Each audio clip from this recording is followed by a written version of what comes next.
Well, let's see. This is our would be I guess our seventh quad one opportunity, or maybe our eighth. Yeah. So, but the mirror image here is that Purdue and Auburn have both played as tough a schedule as anybody in the country. Purdue's already beaten Alabama and Ole Miss in our league. They lost to Texas A&M. All those teams were ranked when they played them. They've got a great win over Maryland and NC State. So they played a really tough schedule. I want to thank Matt Painter, regardless of the outcome, before we even play, in the sense that in the preseason, Mike Burgomaster worked really hard on our non-conference schedule, and we thought we had a veteran team. We thought we could have a good team, so we wanted to try to play as tough a schedule as we possibly could. But it doesn't happen without the cooperation of Matt Painter, who says, "I'm willing to come to Birmingham first. You guys come back to Indianapolis next year," or Calvin Sampson saying, "Hey, you guys come down to Houston, and we'll come back to Birmingham the following year." And so I just want to thank my fellow coaches who got such great respect. Calvin Sampson, Matt Painter, doesn't get any better than that. Only thing with Matt is I'm old enough to have recruited him when he was in high school in Indiana, and he went to Purdue, and I was an assistant in Iowa. And he's already become even though I recruited him, he's already a dean of like the coaches in the Big Ten, along with Tom Izzo. And so it tells you how old I am to have recruited a guy that's already the dean of the coaches in the Big Ten. That's really something. But Matt's one of the best in the business, both on and off the court, with everything they do and the culture of their program, and so on and so forth. They got five great starters, and a couple of the Player of the Year candidates. Braden Smith is the Big Ten preseason Player of the Year. Analytically, he's the best point guard in the country, just from a standpoint of his tremendous assist turnover ratio, his 3-point percentage, just the way he just plays the game the right way. He's so much fun to watch. Regardless of how you guard him, he knows precisely the counter to everything that you do, and he knows it instinctively. So it almost doesn't even matter, what you do. He knows what to do in a counter. Trey Kaufman-Renn is the best scoring big in the Big Ten. He is, he's just got great hands. He's got great feet, got great touch. He's an old school back to the basket inside player. That they do a great job, getting him, touches, and they do a great job in their transition ball screen stuff and the different things that they do with him. And then, Fletcher Lawyer is one of the best shooters in college basketball. Just the way he plays, and he's developed some mid-range stuff and some ability to take the ball off the floor. Marlene she's so on top of her game when it comes to pregame notes that she will be intrigued by this. That Fletcher Lawyer's mom, Katie Lawyer, was the volleyball coach at Southern Indiana back in the late 1800s. Back in the like the 1996, 97, 98 time framework. Her husband, John Lawyer, was the head basketball coach at Wabash Community College down in Southern Illinois. He later went on to be, and was a great NBA coach and NBA front office guy. And so Fletcher was not born in Evansville, but I knew his parents before he did.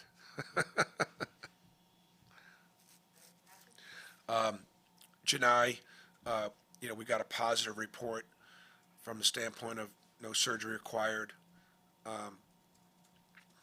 And no damage. He it was a different. It was. Let's just leave it at that. He won't practice today, but he will travel obviously up there, and I couldn't even tell your status whether it's questionable, not likely. We don't know. But the good news, it's not a long-term problem. What's your message to the other big guys with Janai just being, I guess, questionable, or you just don't really know heading into Saturday? Well, we got a game plan with him and without him. Probably more without him, but we'll game plan both.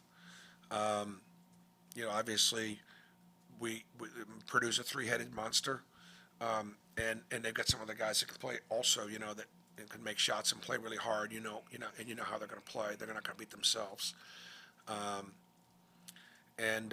So it's just we won't have as much depth, obviously, and so therefore foul trouble will be a factor. I'm sure Purdue's, they're not going to change how they play. They go to him, they're going to go to him, but they'll know that without Janai, we would really be lacking for depth on the front line, and foul trouble could be a factor. So we got to defend. We got to defend without fouling.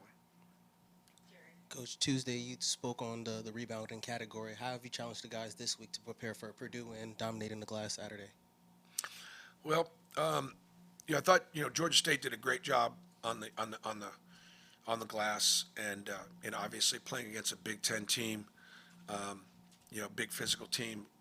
We're going to have to do a better job of guarding our yard and not giving them second chance opportunities, and doing a great job with our transition defense. Purdue is sneaky good in transition. Bruce, you've talked a lot about how Chaney works harder than anybody else. He's in there. Do y'all ever have to tell him, like, hey, man, like, maybe don't get an extra work out of here, and then because he's already done so much? No. And if you guys have been with me for 11 years now, I very rarely will say that a particular player works harder than anybody else, because, I always say, one of our hardest working players, we're a really hardworking team, but Chaney is at just next level. And so one of the points that I make to the team about Chaney Johnson would be, did anything Chaney do against a pretty good front line at Georgia State, did anything he do surprise you? And the answer is no. Okay.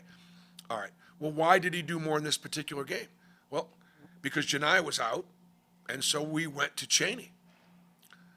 Well, since we all knew Chaney could do this, would it sort of be natural for somebody in Chaney's position to go, well, why am I not getting the ball more, like early in the year? Why?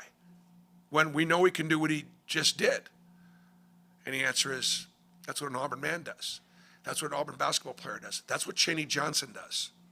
Not one word about his play calls, not complaining about, hey, Janai's he's getting 15 really good touches and I'm only getting 6. Not a word. Not a word. Just an unbelievable young man, unbelievable teammate. And we always tell guys, look, stay right and stay ready. And he's a real example of that. Bruce, you mentioned Braden Smith and the job that he does sort of as a veteran point guard. You guys have defended the backcourt really well. What kind of challenge does him and the rest of that lineup present? I mean, he just he's got to be a feature part of your game plan and how you guard him, and I'm excited for our guards. Like if this team has a chance, to continue to play at a high level, our guards will have to continue to guard like we've been guarding. Now, where it's going to be obviously another challenge against Purdue, but that might be one thing that we might be doing better this year is guarding overall, and certainly our guards have done a really nice job. And Denver leads that off.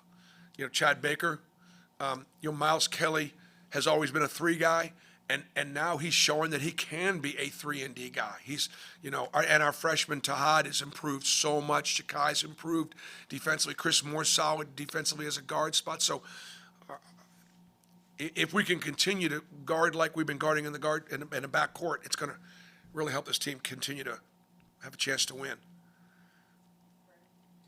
Yeah, Bruce, their center, their big man they're playing through. Not a guy as big as the guys they've had in the past, like Edie, but still is just as good of a scorer. Just what does he bring to the table? Like, why has he been so effective? Well, he's got great hands. He's big, strong. He's wide. He does a great job of sealing. He can go over either shoulder. He can pass out of it. He'll be one of the better offensive centers that we'll go against this year.